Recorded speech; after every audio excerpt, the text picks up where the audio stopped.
Bismillahirrahmanirrahim. Hai, Assalamualaikum. Welcome back to our channel. Terima kasih kepada yang mana dah klik video ni. Aku doakan korang dimurahkan rezeki dan diberikan kesihatan yang berpanjangan, insya-Allah. So hari ni aku nak share pengalaman seram aku ketika aku buat aktiviti paranormal. Zaman sekarang tak boleh tegur, tak boleh dilarang. So bila dengar kata paranormal, semua orang tahu yang paranormal ni orang kata lebih kepada pergi ke tempat-tempat yang agak seram. Contoh seperti solo ambush kan. Aku pun sama juga. Cuma aku pergi bukan untuk pergi cari hantu ke apa. Cuma aku pergi untuk layan nature kat sana. And so benda tu aku suka. Tapi kalau andai kata jumpa orang kata makhluk halus ke apa, benda tu bagi aku satu bonus lah. Dan dalam aku berkecimpung dalam bidang paranormal tu, aku tak ramai geng. Aku pergi buat paranormal ni aku tak ramai. Aku biasa aku pergi 2 orang. Aku dengan adik aku. Kami 2 orang je. Kami memang suka mengkaji berkenaan dengan benda-benda mistik. Kalau siapa yang kenal aku dalam penulisan aku, dalam penulisan skrip aku, kebanyakan skrip aku tu lebih kepada ke genre horror. Aku sendiri pun tak tahu kenapa. And then nak dijadikan cerita, banyak dah pengalaman aku dan banyak tempat-tempat paranormal aku dah pergi sebelum ni. Ada yang nampak, ada yang tak nampak, ada yang dengar suara, lebih kurang macam tu. Tapi untuk pengetahuan korang, aku ni dah lama berhenti buat paranormal lah. Dan so hari ni aku nak share kenapa aku berhenti buat paranormal. Sebab benda tu sebenarnya aku minat. Jujur demi Allah aku cakap, buat paranormal ni memang aku minat. Tapi aku terpaksa berhenti. Benda ni jadi tak silap aku pada tahun 2017 something. Masa tu memang orang kata perasaan paranormal aku tu memang membuat-buat. Aku memang pantang dengar bila orang cakap, tempat tu berhantu, tempat ni berhantu. Mesti aku dengan adik aku akan pergi tempat tu. Aku tak kata aku berani geng. Aku tak kata aku ni berani. Cuma kita orang suka. Kita orang suka dengan benda-benda macam tu. So nak dijadikan cerita, masa tu tak silap aku hari raya ketiga, aku dapat information daripada member aku yang ada sebuah villa besar yang dah lama ditinggalkan. So tak cakap banyak, aku dengan adik aku pun kita packing barang, macam bawa torchlight apa semua. Aku dengan adik aku pun terus pergi ke location tersebut. So location tersebut aku tak boleh nak share dengan korang kat mana. Tapi yang mana tahu, yang mana tak tahu, sorry, aku memang takkan bagi tahu location. So aku pergi lah dengan adik aku. Masa tu tak silap aku dalam pukul 4 lebih. Lepas asar kita orang pergi. Tujuan aku pergi lepas asar tu bukan untuk buat paranormal lagi. Cuma kita orang pergi untuk tengok location. Sebab memang dah jadi kebiasaan aku, kalau buat paranormal, siang hari aku akan pergi dulu, and then malam aku baru datang balik.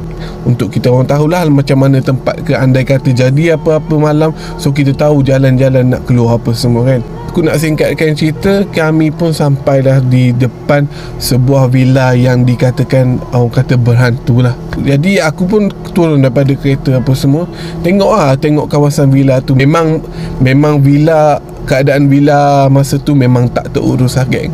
Memang tak terurus dengan hutan semak apa semua kan. Jadi aku pun terus masuk ke dalam villa tu. Kalau korang tak tahu, pagar villa tu memang besar geng.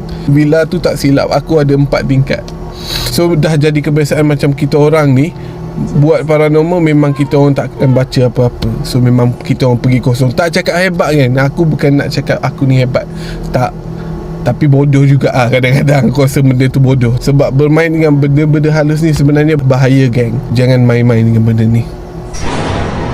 Aku pun menuju masuk ke dalam villa tu. So bila tengok villa tu memang tak terurus lah. So aku dengan adik aku ni pun cari jalan masuk ke dalam villa. Sebab aku nak tengok keadaan dalam villa tu macam mana. Jadi sambil aku berjalan, sambil aku buat live. Masa tu aku buat live dekat Facebook aku sendiri yang berkenaan dengan villa tu. Masa tu villa tu agak viral juga. Aku macam dengar macam-macam orang cakap berkenaan villa tersebut. Ada yang kata nampak malam-malam, nampak ada kelibat perempuan duduk dekat bumbung, nampak penampakan pocong.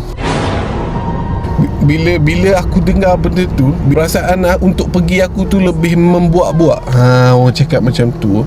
Jadi aku masuk, aku tengok pintu depan rumah tu tertutup, ibarat ni macam tak bagi masuk lah, geng. Jadi aku cakap dengan adik aku, tak apa, macam mana pun kita nak masuk kat.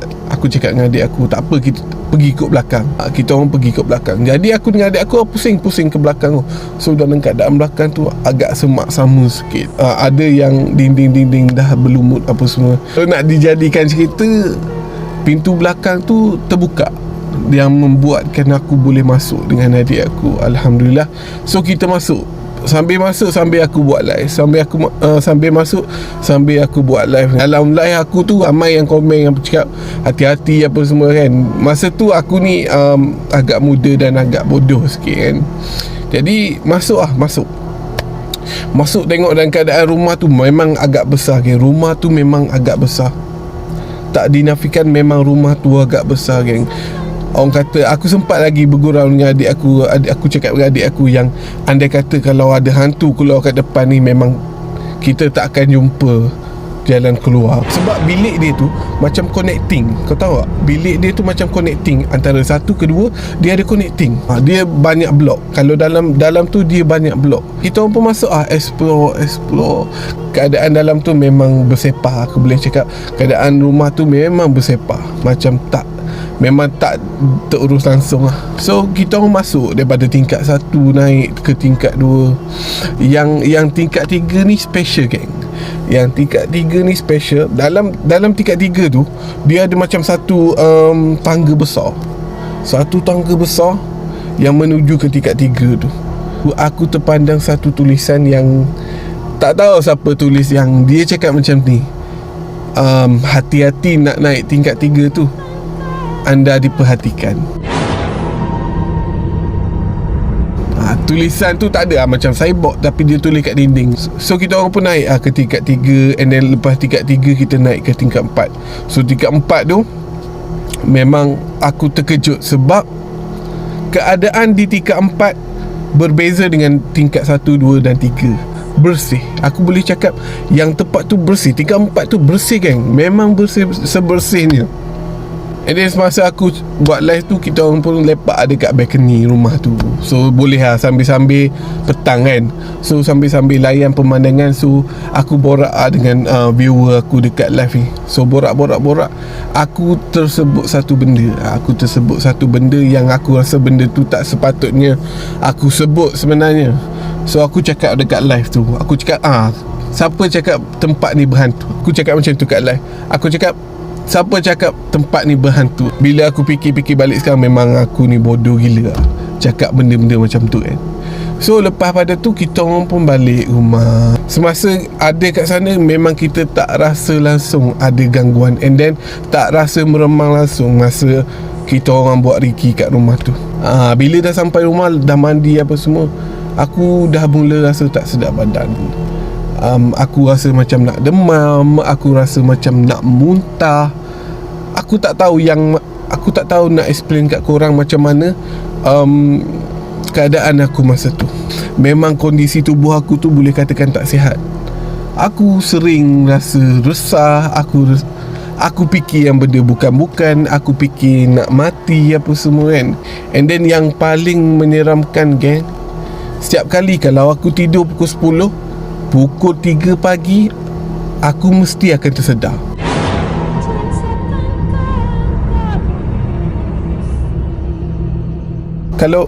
Kalau aku tidur pukul 8 ke pukul 7 ke, pukul 3 pagi memang aku akan tersedar dan ada benda yang nak berlaku terhadap diri aku.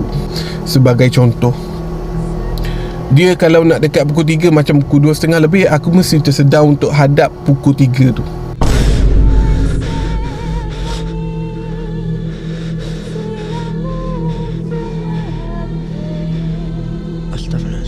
Ada satu kali aku bangun pukul 2.45. Aku tersedar daripada tidur aku. Masa tu semua family aku semua dah tidur.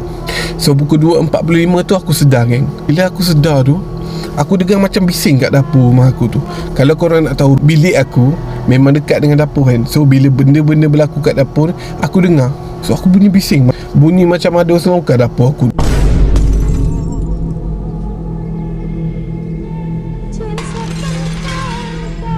Tiba-tiba geng, aku dengar bunyi perempuan menangis geng. Aku tak cakap tangisan perempuan tu kuat, aku tak kata benda tu kuat. Dia bunyi slow je, tapi slow dia tu tajam je masukkan telinga geng. Lepas pada tu macam-macam lagi. Kalau pukul 3 je, aku akan rasa sesak nafas. Aku akan nampak macam kelibat. Dan kalau korang nak tahu, sepanjang aku sakit tu, aku tak boleh tidur dalam bilik. Benda tu makin teruk. Aku tak boleh tidur dalam bilik. Sebab setiap kali kalau aku nak tidur dalam bilik, aku terfikir macam aku nak mati. Aku boleh katakan sepanjang aku sakit tu, aku lebih banyak tidur kat luar. Aku lebih banyak tidur kat ruang tamu. So family aku ni mula risau kan. Mula risau dengan keadaan aku yang biasa aku ni yang suka cakap-cakap happening apa semua. Tapi sikap aku dah makin lama makin berubah. Aku dah tak cakap dengan orang. Aku lebih suka menyendiri kan. Kadang-kadang aku menangis sorang-sorang. Aku sendiri pun tak tahu kan kenapa aku menangis kan. Jadi ada satu hari tu memang benda ni memang aku kata memang aku dah tak tahan sangat. So pukul 3 tu aku tersedar. Pukul 3 pagi kan, bukan pukul 3 petang. Pukul 3 pagi tu aku tersedar kan. Aku tersedar dan aku rasa sesak nafas kan. Dan aku dibawa ke hospital. Masa kat hospital tu kan, doktor cakap aku terpaksa kena cek jantung aku. Doktor takut yang aku ni ada masalah jantung ke apa semua. So cek lah. Bila doktor cek jantung, memang tak ada masalah apa.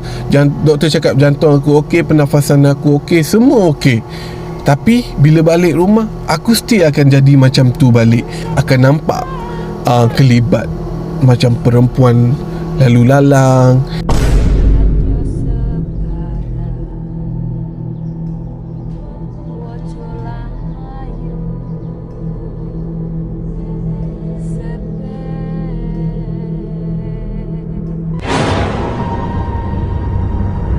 Ada satu hari tu aku mimpi geng. Masa aku tidur tu aku mimpi aku berada dekat rumah yang aku buat paranormal tu. And then masa tu korang ingat tak yang aku cerita yang tangga besar kan? Yes, aku berada kat situ. Dalam mimpi aku tu, masa tu maghrib. Dalam mimpi tu aku seorang je pergi rumah tu. Tak tahu macam mana tiba-tiba dah ada kat rumah tu kan. And then aku pun berjalan nak naik ke tangga tu. Aku nampak satu sosok perempuan kan, yang membelakangi aku. Lepas pada tu geng, aku tersedar daripada tidur aku. Bila aku tersedar daripada tidur aku geng, aku perasan yang lengan aku ni ada bekas macam tangan orang pegang. So tak cakap banyak, aku pun terus kejut mak aku kan. Aku tunjuk kesan apa semua. Mak aku tengok kesan yang ada macam jari orang kan. So mak aku cakap macam ni lah, senang. Besok kita balik kampung, kita pergi berubat. So keesokan paginya aku pun balik kampung and then pergi berubat. So masa berubat tu, pakar tu ada tanya aku, pergi mana, ada ambil something tak? Pakar tu tanya kan. Aku cakap pakar tu, sebelum kejadian ni aku ada buat paranormal apa semua kan, tapi aku tak ambil barang. Lepas tu kau tahu tak pakar tu cakap apa? Pakar tu cakap yang ada benda ikut aku. Lepas tu aku tanya dia, kenapa ikut aku kan? Dia cakap sebab dia suka kat aku. Jadi macam mana aku tanya pakar tu cakap tak apa, kita try ikut ruqyah dulu. Ruqyah. Pakar tu ruqyah. So masa pakar tu meruqyah aku ingat lagi yang aku tengah belunju panjang macam ni kan. Aku duduk, aku belunju kan. Aku belunju ke depan macam ni kan. So masa pakar tu letak tangan dia kat atas kepala aku tu, satu tubuh meremang kan. Satu tubuh aku meremang. Aku tak tahu kenapa kan. And then dia ambil satu botol, dia masukkan something, macam dalam filem-filem kan. Kalau korang biasa tengok filem-filem, mesti korang tak percaya, masuk tu dah botol apa semua. Tapi benda ni memang aku nampak sendiri depan mata aku kan. Pakar ni cakap botol ni kau kena buang dekat dalam sungai. So aku dengan adik aku pun pergilah buang botol tu. Lepas tu kita orang pun balik. Alhamdulillah geng, dengan kuasa Allah, dengan izin Allah, dengan bantuan pakar tu, aku sembuh geng. Esokan paginya aku bangun dengan normal, and then aku boleh tidur dengan normal sampailah ke hari ni. And then aku pun telah berjanji dekat diri aku yang aku memang tak akan buat lagi paranormal, dan aku akan jaga mulut aku lah masa berada kat tempat-tempat yang macam tu. So aku sebenarnya bukan nak menakut-nakut korang, cuma aku nak share pengalaman aku. So aku ada sedikit pesanan lah untuk yang dah lama mencuburi bidang paranormal ni, dan yang baru nak join paranormal ni, hati-hati dan jaga adab. Sebab kita share, bukannya kita seorang yang guna, kita share dengan dia. So saling hormatilah kita, walaupun dia ni satu bangsa yang lain ataupun satu kata makhluk yang lain. So kita diajar untuk menghormati. Lebih kurang macam tu lah geng. Dan hati-hati, sebab bila kena macam aku ni, memang tak boleh nak cerita kat orang. Jujur aku cakap, memang tak boleh nak cerita kat orang. Aku je yang tahu macam mana sakitnya ketika tu kan. So contoh kalau ada lah, orang kata yalah lepas-lepas ni apa semua ada yang ajak aku untuk buat paranormal, aku memilih untuk tak ikut. Aku memilih untuk tak join benda tu. So itu saja video untuk kali ni. Terima kasih kepada korang yang mana dah tonton video ni, yang dah tekan like, komen and then subscribe channel ni. Terima kasih banyak-banyak. Aku doakan semoga korang murahkan rezeki. So untuk bantu aku untuk capai ke 10k subscriber, insya-Allah. Semoga berjumpa lagi geng. Assalamualaikum.